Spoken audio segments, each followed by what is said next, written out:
안녕하세요, 오서입니다. 지나가는 길에 나주 신걸산 밑에 있는 임신의 세장산을 찾아왔는데요.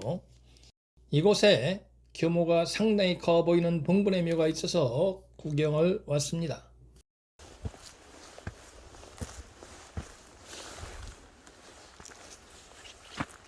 묘지 입구에 장수공 요구란 커다란 돌비가 세워져 있는데요.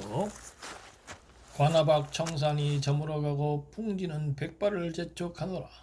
부슬비 내리는 황당한 밤에 산꼭일시 읊조리며 돌아오너라 라는 시 귀절이 새겨져 있네요.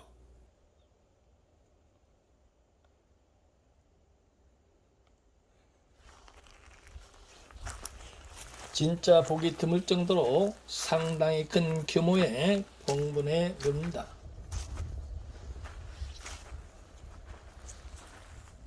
비석에 숙인 남평서씨 부 통운대부 행 장수현감 임공 익지묘라 되어 있네요. 이분은 나주 임시 16세 손으로 장수공파 파조라고 합니다.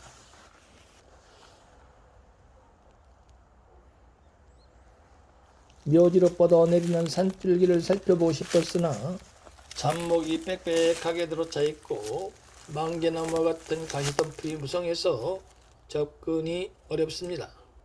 내용을 살펴보는 것은 포기를 해야 할 것 같습니다.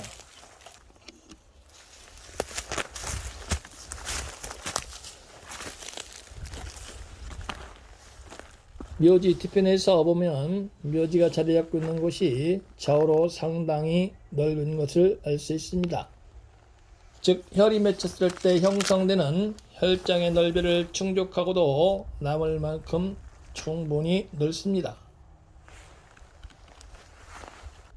그리고 나무들 때문에 잘 보이지 않습니다만 좌측으로 뻗어내리는 산줄기와 우측으로 뻗어내린 산줄기가 상당히 멀고 앞이 훤히 열려있기 때문에 안온한 느낌보다는 다소 허하다는 느낌이 듭니다. 또한 묘지 아래쪽에도 묘지가 보이고 묘지 우측 밑으로 갈라지는 산줄기 형상도 보입니다. 이제 묘지 밑으로 뻗어내리는 산줄기를 살펴보러 왔는데요. 저 위쪽 장수현감 이의 묘에서 뻗어내린 산줄기가 완경사를 이루면서 뻗어 내려가는데요.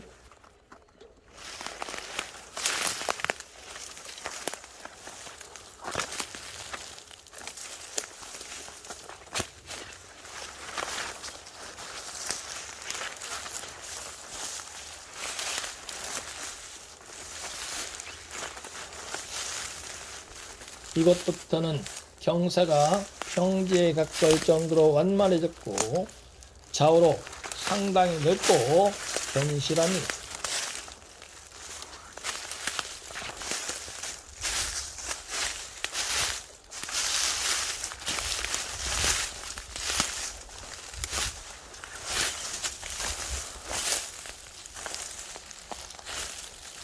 이곳에서 다시 고개를 숙이면서 경사가 급해진 곳에 쌍분의 묘가 조성되어 있는데요. 묘지가 자리 잡고 있는 곳도 좌우로 상당히 넓습니다.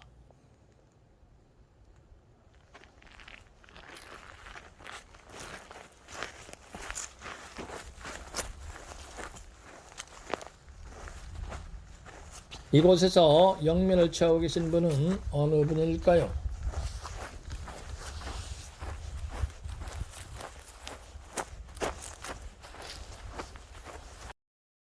묘비에는 창랑정, 나주 임공, 탁지묘, 배유인, 나주나씨 부자라 되어 있는데요.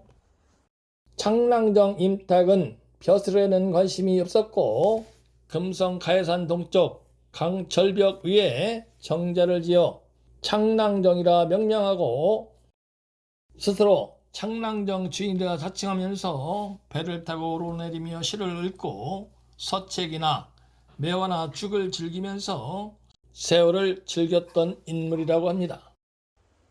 그리고 묘지 밑으로 경사를 이루면서 뻗어내린 산줄기가 저 밑에서 마무리가 되는 형상입니다. 또한 이 묘에서 좌측을 보면 가까운 곳으로 다가온 산줄기가 포근하게 감싸는 형상이고, 우측도 가까이 다가온 산줄기가 포근하게 감싼 후 앞으로 진출해서 안산을 세워 사방을 빙 둘러싸고 있습니다. 그리고 묘지 정면에 기봉한 토채가 조산을 이뤘습니다. 지금까지 나주 임시 세장산에 조성되어 있는 장수궁파 파조 이믹의 묘와 이믹의 묘 밑으로 뻗어내리는 산줄기를 살펴봤는데요. 즉 이곳에 세운 산보리에서 장수궁파 파조 이믹의 묘로 뻗어내린 산줄기가 이와 같이 가느다란 산줄기를 뻗어서 지지한 후 방향을 전환하여 뻗어내린 산줄기가 마무리가 되는 형상인데요.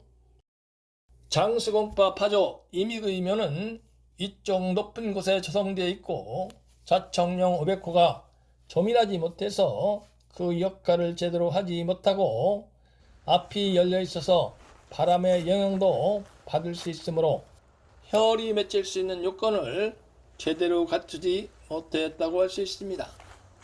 그리고 묘지 밑에서 이와 같이 가느다란 산줄기를 뻗어서 지지한 후 방향을 전환하므로 장수궁파 파조 이믹의 묘를 착하고 산줄기가 멈추지 않았다고 할 수 있습니다. 그러므로 장수궁파 파조 이믹의 묘는 혈이 맺힐 수 있는 요건을 갖추지 못한 곳에 자리 잡고 있다고 할 수 있습니다. 그러나 장수궁파 파조 이믹의 묘를 통과한 산줄기 근성리 부분이 넓고 견실하므로 혈을 맺을 수 있는 영향을 그대로 내포한 채 뻗어내린다고 할 수 있습니다. 그리고 평을 이루던 산줄기가 다시 경사를 이룬 곳에 조성되어 있는, 즉 양내 음수처에 조성되어 있는 임탁의 묘는 묘지의 위치가 음양의 위치에 부합하는 곳에 조성되어 있으며, 묘지가 자리 잡고 있는 곳이 또한 혈장으로서 부족함이 없는 점,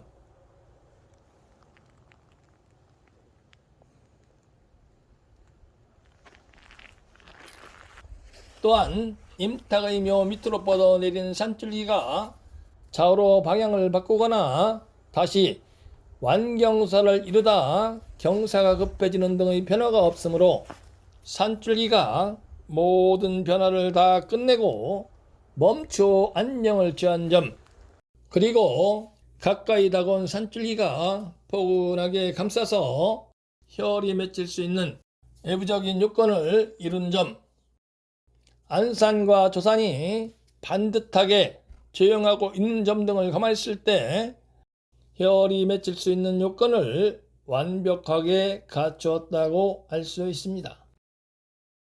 실제로 현장에서 점검을 해본 바 창랑정 임탁의 묘는 혈이 맺힌 명당으로 판단이 되었습니다.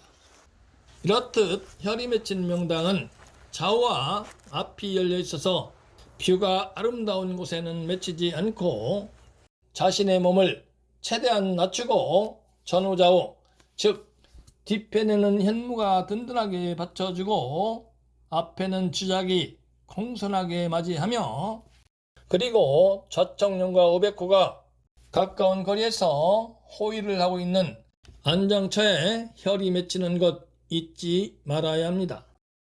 즉 초등학교 시절에 소풍을 갔을 때 선생님들이 꼭꼭 숨겨놓은 보물찾기를 하던 기억은 다들 가지고 계실 것인데요. 어떻든가요? 보물을 누구나 쉽게 찾을 수 있는 잘 보이는 곳에 숨기던가요? 아니면 누구나 쉽게 찾을 수 없는 은밀한 곳에 숨기던가요? 산속에서 보물을 찾으려면 산줄기들이 포근하게 감싼 안쪽 은밀한 곳을 살펴야 합니다. 지금까지 수아마이풍 수경 영상 경청해 주셔서 감사합니다.